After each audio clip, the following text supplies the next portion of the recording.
a few different sisters have told me that the subject of internet and religious communities is one that's being talked about quite a lot in religious communities at the moment, because more and more it the internet is needed for, that's just like how people do things these days, like even in ministry and Christian circles. And obviously the internet can be a useful tool for even spirituality. I actually did a course, um, it was when I was in California, where they had like really fun courses that you could do. I spent a semester on being taught by it was a Franciscan school, and I spent a semester learning about how the internet can be really useful for people's spirituality. So obviously, like religious people in religious life are aware of that. I don't know, especially like the Jesuits are really um, like really up to date in their uses of the internet for helping other people pray and things. And like I've said on this channel, it was finding the religious community that I'm going to. It was finding their Facebook page and website that was a massive part in me sort of going towards them in this discernment journey. And it's been watching YouTube videos about religious life that have played a really important role in my particular journey. So obviously the internet can be really useful for religious life too. But once you're in a religious community, I guess the discussions are what boundaries are there for use of the internet. And I don't know what guidelines there'll be for me when I get there. What I know is that there's Wi-Fi in the rooms, and it might be that once I get there, the novice guardian or someone talks to me about kind of guidelines that they might suggest. But while I was there as an alongsider, like living in the convent, in the nuns' quarters, as it were, I was kind of experimenting with trial and error with how I was finding myself using the internet. I didn't have my laptop with me at the time, but I had my phone with me, and I've been told that as a postulant I can take my laptop in with me, and I can take my phone, what do you call it, like the physical phone in with me, but I won't. That's not really for making calls or texting out from. You can make occasional phone calls to family and things using a convent phone. So my mobile wouldn't be for the purposes of like communicating with people, but I was told I could just still keep the, I can't, it's such a simple word, but I can't think of the word, but I can't keep the actual,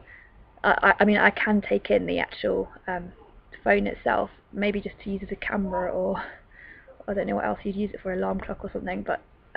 I can take it in with me, but it won't have the contract that I'm on now, where I'm obviously paying to be able to text and use data and things. But there is the possibility, if I've got my phone in my room, that I could link it up to the Wi-Fi and use my phone, which is why I'm mentioning this. So while I was alongside her, I was kind of trying to notice how I naturally found myself using the internet, and what I found there was that it was very tempting to still look at Facebook, especially because there was more silence in my day than I've been used to. But because I've been used to have like a full-time job and everything, I found that it was very easy for me to default to looking at Facebook, or even just like looking things up. If I wanted to find something out, I would automatically go to the internet to look it up. But even if that was something to do with the Bible reading that day, or something spiritual, it was always, I kept going to my phone as my default to look it up on the internet. And I thought that's probably not the best thing to be doing, or the most appropriate thing to be doing, like information for religious life. So one of the things I decided to do, which I did a video about, was I've already deactivated my Facebook account, and I haven't actually missed it at all. So I just won't even have Facebook for me to be tempted to go and look at anyway. And in my mind, my phone isn't for, even though I won't have a contract where I'm sort of paying to be able to send texts and phone people. Of course, there are things like Skype and FaceTime and WhatsApp that you can just do free over Wi-Fi, but I'm pretty sure that's actually kind of against the communication rules or the communication guidelines. So from a convent, so to me, my phone like strictly isn't for WhatsApp messages or any form of kind of messaging using the internet. from my phone. So that while I was over the time that I was alongside her at the convent, when I was thinking about if I'm not given any guidelines, which I might be, but if I'm not, the balance that I felt was right, that I eventually came to through a lot of trial and error,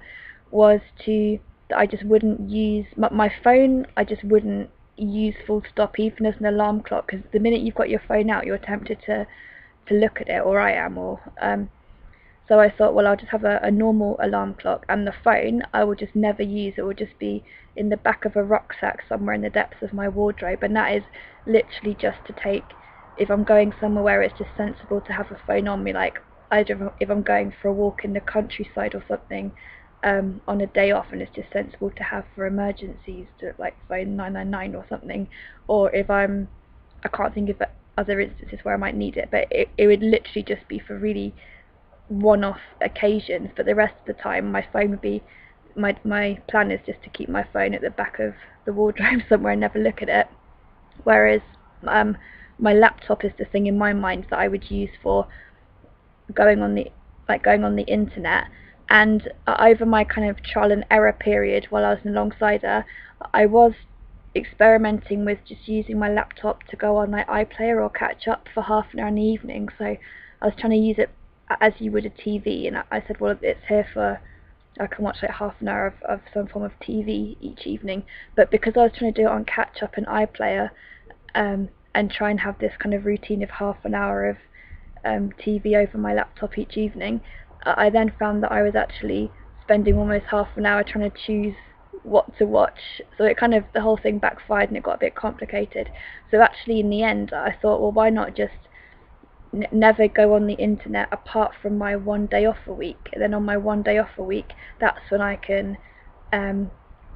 like browse the internet and look at the kind of Christian spiritual websites I find useful, and just follow like the one program a week that I particularly want to follow, like the 100, or I've been watching this documentary about how they made sweets in different eras in history. So I try to just only just follow like one TV program that I'm kind of watching the weekly episode of. So actually, yeah, if I'm not given any guidelines, then I think the pattern that I will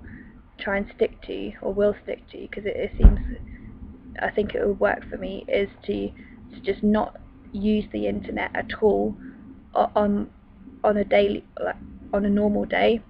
and then just once a week on my day off, that would be the day when I can get my laptop out and just go on the internet or watch an episode of something on iPlayer or catch up. So that is just how I personally, that's the pattern that I would choose for myself. But like I said, it might be that someone else gives me some guidelines or rules or something with how to use the Wi-Fi. But that's just kind of, that was the